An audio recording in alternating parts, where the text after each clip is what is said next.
Hello, everyone. Welcome to today's session. I'm Ron Cohen. I'm the founder and CEO of Acorda Therapeutics and previously served as the chair of the Biotechnology Innovation Organization. I'm just delighted to be here with Dr. Zeke Emanuel to discuss a topic that is of imminent importance, and that is ethical distribution of COVID-19 vaccines in the world. Welcome, Dr. Emanuel. Pleasure to be here with you. Thank you So, very much. so to start, perhaps you can give a little bit of an introduction for yourself, and then I understand you're going to make a brief presentation with some slides to tee up the discussion, and then we'll discuss the salient points. Great. I'm a professor and vice provost of global initiatives at the University of Pennsylvania. I've written a number of books on bioethics and health policy. And for roughly the last 18 months, I've headed a group of bioethicists and philosophers and public health people and epidemiologists looking at global issues related to COVID, distribution of vaccines, but also issues related to pharma's responsibilities in the world.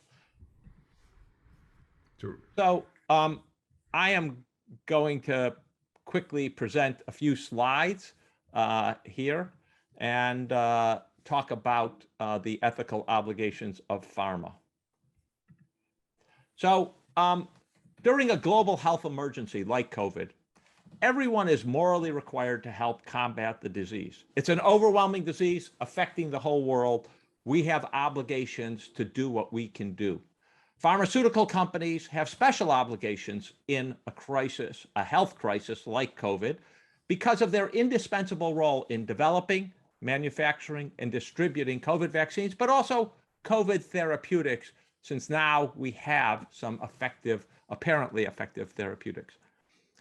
It's important to recognize that everyone, including the pharmaceutical companies themselves, has agreed that business as usual is unacceptable during this pandemic.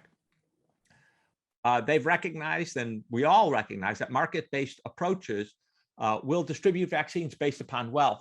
And companies have already agreed to do things differently. They donate vaccines to COVID or other countries. They pledge to sell vaccines at marginal cost, or in some cases, they vowed not to enforce patents. In addition, we've just had an announcement from Merck about setting aside some of its new oral therapeutic, for 30% of it for low and middle income countries, recognizing that this is not distributed on a who can pay basis. But let's be honest, things haven't been as smooth as they should be. We've had an uncoordinated response, and I would think it's pretty objective. We haven't had fair distribution.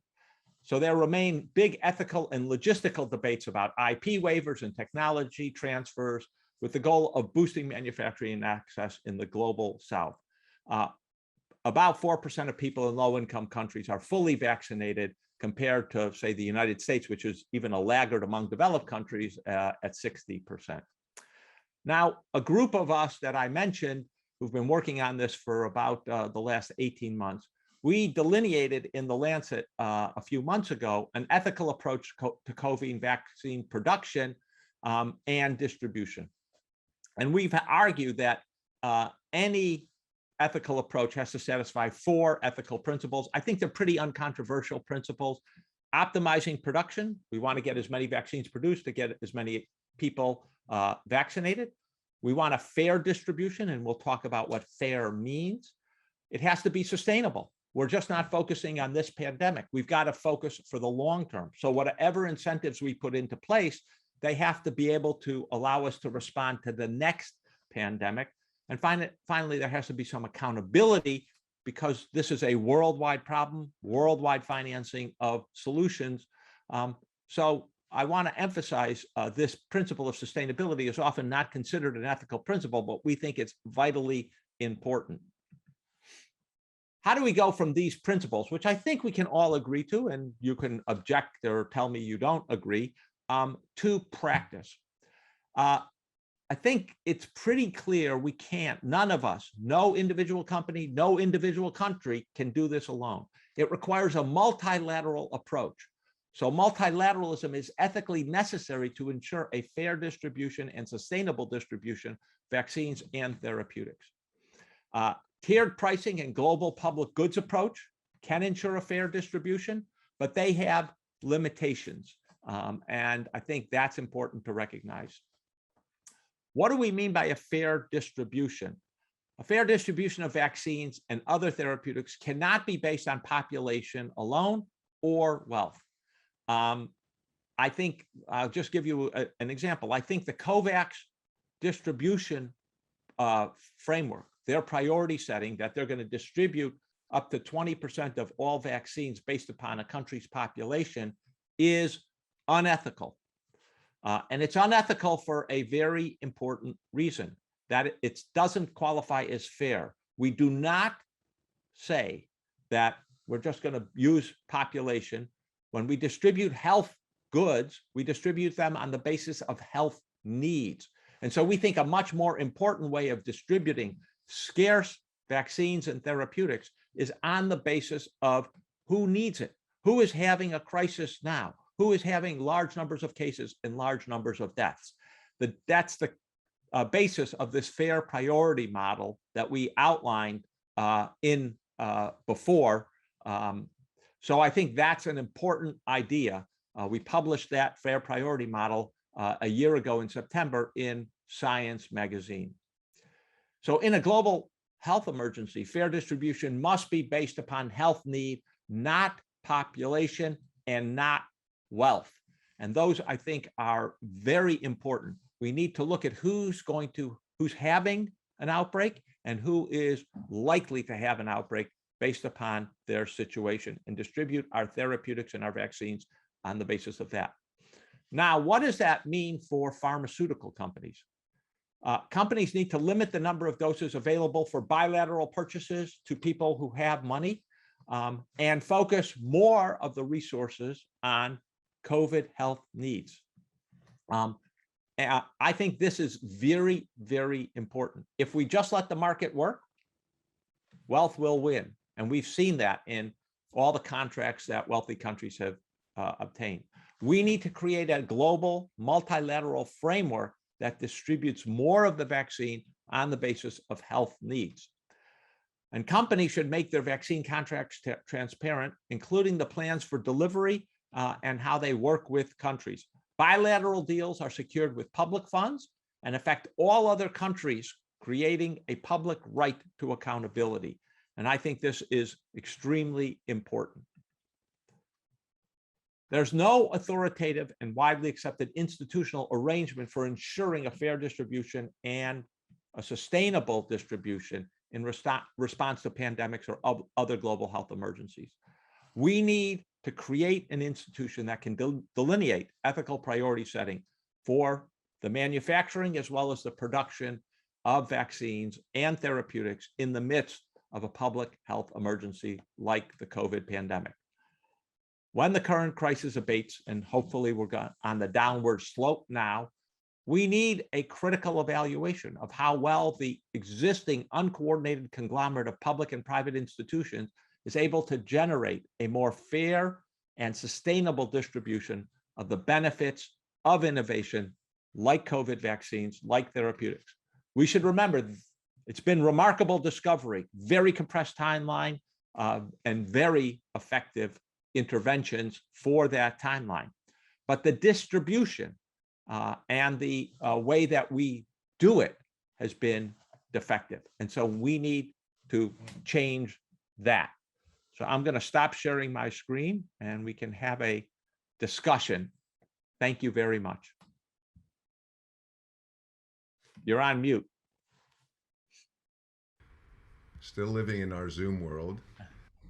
Thank you very much. That was a terrific summary and introduction to laying out the principles that we need to discuss, and with which I certainly agree that those are the core issues. So let me start with a broad question. Maybe we can then cone down on certain issues. So as I listened to you and read your papers and contemplate this as a physician, as a biotech executive, the first thing I think is um, there's the conceptual framework, which is in some regard, in some respects, we could call it idealistic. In other words, we're looking at what would be the ideal situation. And then there's what I would call realpolitik, which is the world is a big, sprawling, messy place, highly variable, depending on where you go, dictatorships, autocracies. Even if you talk about an equitable scheme for allocating vaccines, distributing them equitably becomes an issue in many countries. How do you think about that intersection, that interface? You know, the one between the best versus the good. In other words, not letting the best be the enemy of the good, because I think we would all probably agree that we can't get to the best in today's world, but we can try to approximate it, right? So how do you think about the reality of achieving that kind of multilateral, equitable approach? Well, first of all, I do think you're right. We need to keep in mind the ideals. We need to articulate the principles and keep in mind an ideal distribution, because that's where we want to go. And we will know whether we're making progress, whether we are getting good by seeing whether we're getting closer to that ideal and further from the current situation. So I do think these ideals, you know, people can dismiss them, but I think they serve a very important function of providing a North Star. Second, I think you're right. We don't want the perfect to be the enemy of the good, and we want improvement. Are we on the upward slope of the curve or not is a very important question. And I do think pharma can provide leadership, and there's a practical reason, but there's also an ideal reason. The practical reason is a lot of the pressures that exist on pharma, pressures about suspending patents, pressures about profits, exist because people feel like the current system is unfair to them, and in a crisis, it's unfair. If you want to move to a better system, I think some of those pressures would be alleviated. So that's a practical motivation to create a better institutional framework going forward, so that the next pandemic, and we're all sure there's going to be a next something, we can do a better job of. So let me pivot for a minute to fairness based on need rather than population.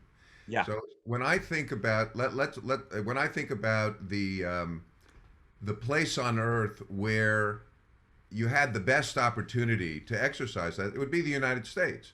The drugs were produced in the United States, but most of them, or at least the major ones, were produced here.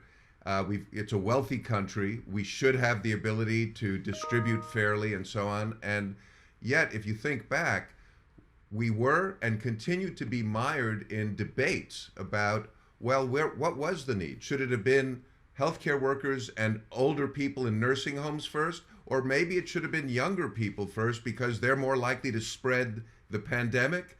And you continue to see those debates. You have inequities here with people of color, other disadvantaged groups, the poor. And so even trying to get equitable distribution in the United States, let alone the fact that a lot of people didn't want the vaccine at all, regardless.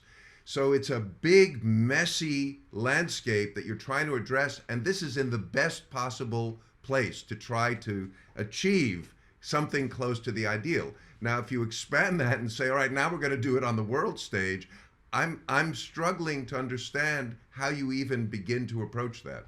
Well, first of all, I would distinguish distributing among countries is different than distributing within a country. And while they have some of the same principles, they also have some different situations. So let me just say, among countries, I do think health needs of the countries is top priority. And I do think you there, as we've articulated, you look first at their death rate, then you look at the morbidity and economic impacts of the vaccine, and you have to distribute on that basis, not population. Inside the United States, I do think frontline healthcare workers, older workers, and disadvantaged communities have emerged. Now, while there's still some disagreement, I think they've emerged very clearly as top priorities for allocation. That doesn't mean we've always achieved it.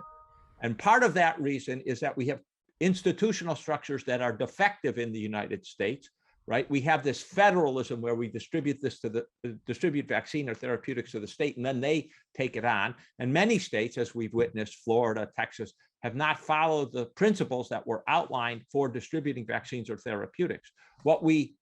So I think, Ron, frankly, inside the United States, it was less a problem of did we have the right approach to allocating vaccine to how it was implemented, given our public health structure and the kind of federal arrangement that we have.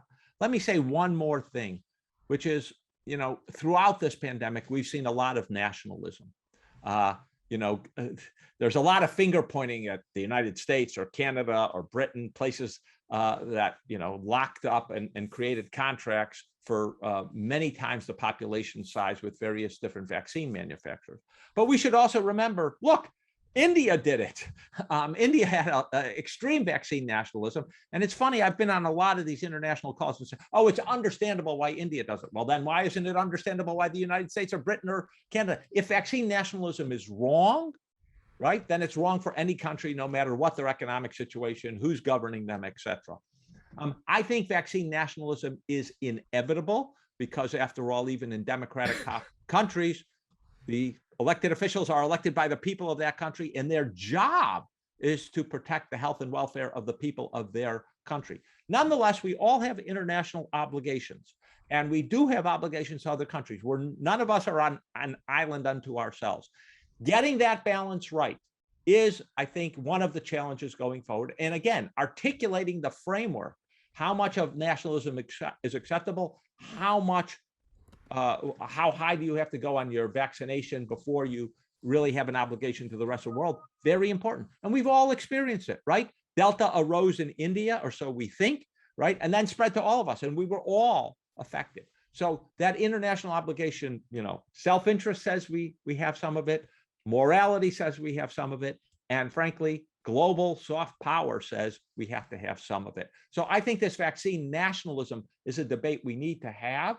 But I also think donating and being involved with other countries ahead of everyone in our country getting vaccinated, absolutely important. And it's not only an ethical obligation, as I mentioned, it's also practically important. So, and I was just going to move exactly to that. So we're right in line. And because because I'm an advocate for the biotech industry, I believe in it as a physician. I've seen the power of it, and I think it's remarkable. And of course, in practice, because of all the other pressures, financial pressures, investment pressures, and so forth, the industry has gotten itself, or has been put in, an unenviable position of producing drugs that improve lives, extend lives, and so forth, and yet being vilified on a regular basis. And so when I think about what you're talking about, in practical terms, I think this was a golden opportunity, and remains still a bit of a golden opportunity, for the industry to lead from in front rather than from behind. And I think you had mentioned this in your paper and elsewhere. What an opportunity for all of the vaccine companies to get together and actually lay out a plan, a master plan for how are these vaccines going to be rolled out, distributed, based on their expected curve of manufacturing certain amounts. So, for example, early on in the pandemic, when we were producing hundreds of thousands of doses, 1 million doses, I don't believe there's any way that we could have exported meaningful amounts of drug, or even percentages of drug, because the country wouldn't have allowed it. The people in the country wouldn't have allowed it. It's the vaccine nationalism you're talking about. But what if there had been a plan that said, you know what, we're projecting that collectively all of our companies, we're going to produce 15 billion doses by the end of the year, in a year. So let's talk about a plan where we say we're going to reserve proportionally more here now, but we will progressively allocate more on an equitable basis to other countries, and then present that publicly. To me, that would have been, and still there's an opportunity to to lead ethically and not just medically? Look, I couldn't agree more. And I do think part of what I'm trying to say is that I do think the pharmaceutical industry in part has recognized that, business as usual can't hold, and we need a different framework. I think, and I agree with you, it could lead on this. It has to lead on this because it's indispensable. I mean, there's no other industry as important, frankly, in addressing this pandemic as the pharmaceutical and biotech industry because of the ability to make, vaccines, therapeutics, diagnostics, et cetera. But you need to have that ethical framework, and you need to say, what are our commitments as an industry going to be if we had a good multilateral framework? Let's create that framework and let's discuss what the principles are to guide the distribution. But that hasn't been present. And it's not present. You get things thrown together like COVAX. You get ideas thrown out there. I do think the obligation going forward for industry is to say, we want to be part of a framework that'll be in place before the next crisis, and we're willing to abide by these principles. Let's talk about what that looks like practically. I will say, I have been, you can hear me praising the industry for what it's done, but I've also been critical in that I don't think it's risen to the occasion, given its importance, given its wealth, given its critical role to addressing prospectively some of these issues.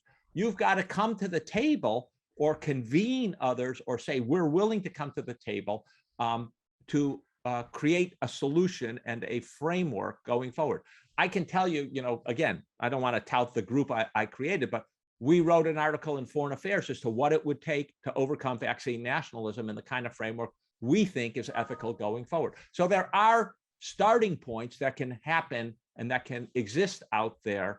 And I do think part of the obligation, and one of the reasons I accepted this opportunity was to raise the issue with the industry, lead.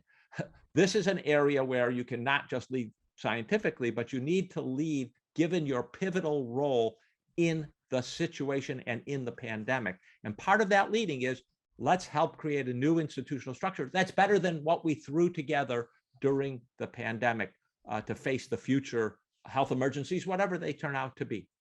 I couldn't agree more, Zeke. There's still a golden opportunity even now for the industry to rise to the occasion. I think back 30 years ago to what Merck did with river blindness when Roy Vagelos was CEO. People still talk about that, and it is the single example that I hear raised by far the most often of where the industry did it right. And that was 30 years ago, where they invented this phenomenal drug for river blindness, and they said, you know what? These countries where river blindness is prevalent can't pay for it. We're going to give it to them free. And they have saved literally hundreds of millions of people from going blind in the intervening years. Yep. People still point to that, and it's not that you ignore the profit motive. The profit motive, after all, is what attracts the investors and the investment you need, and it allows us to create these drugs. But there is a balance that you strike, and to me, what you're talking about presents a golden opportunity. And if the leaders of all these companies could get, because it's not like they're not trying. I see, Merck says we're going to allocate 30%, and another company says, well, we figured out how to distribute in these companies and get around the liability issues that are, so they're all trying. But it seems like if they did a better job of collectively trying, reaching some sort of global consensus, and then publicizing that, we would all be better off on multiple levels, and the industry's reputation would be leagues better than it is even now. So look, I use the word uncoordinated in my slides for a reason. I totally agree with you. It's been uncoordinated and hasn't been guided by an overall framework and the right principles and what's the best practical implementation of those right principles. And I agree. I think the pharmaceutical, look, we're all working overtime for the last 18 months, right? It's been, let's try to solve problems, whether you're solving a pharmaceutical problem, you're solving a vaccine problem, or in my case, you're solving ethical and health policy problems. We're all working overtime trying to do that. Now, as things ease up, we have to try to create a more sustainable framework, as well as a more sustainable incentive structure for researchers and manufacturers and distributors. And I think that is an imperative. And, one of our problems, certainly in America, but I think everywhere, is short-term memory, right? We're in the crisis. When the crisis passes, the last thing we want to do is focus on the crisis. But it does seem to me that when the crisis passes, that's our responsibility, to take a breath and to build sustainable institutional structures that we think will answer better than what we have had for COVID. And I think it would be a real lost opportunity if the industry didn't assume its obligation to try to lead in that process. It's not the only actor, right? There are states, there are international global organizations, there are NGOs, and there are ethicists to keep you honest. But I think bringing all those groups together is very important. And pharma does have the kind of heft and I think now, frankly, credibility in answering the call to initiate that. And it would be a mistake if pharma did not do that. I think it's a fantastic point, and I also like your having raised the issue that everyone's been trying as best they know how during a crisis. So you're bailing water, while you're trying to get the ship to shore, or people say you're building the plane while you're trying to fly it. So we've been in that state, and all the companies have been. And by the way, they've done an amazing job when you think about it. Absolutely. But now that things, at least in the developing world or the developed world, are better and getting toward a more even keel, I agree with you. This is the opportunity to look at the rest of the world and say, all right, what have we learned? How can we address these issues? And how can we as an industry lead from in front? And that's a message I'm going to take away from this conversation and back to certainly my colleagues. I don't know how much it'll resonate, but I suspect it will resonate pretty well. Great. Thank you. It's been a pleasure. Nice to meet you, and thank you. And I hope this has been helpful for people to see where we can go from here. Absolutely.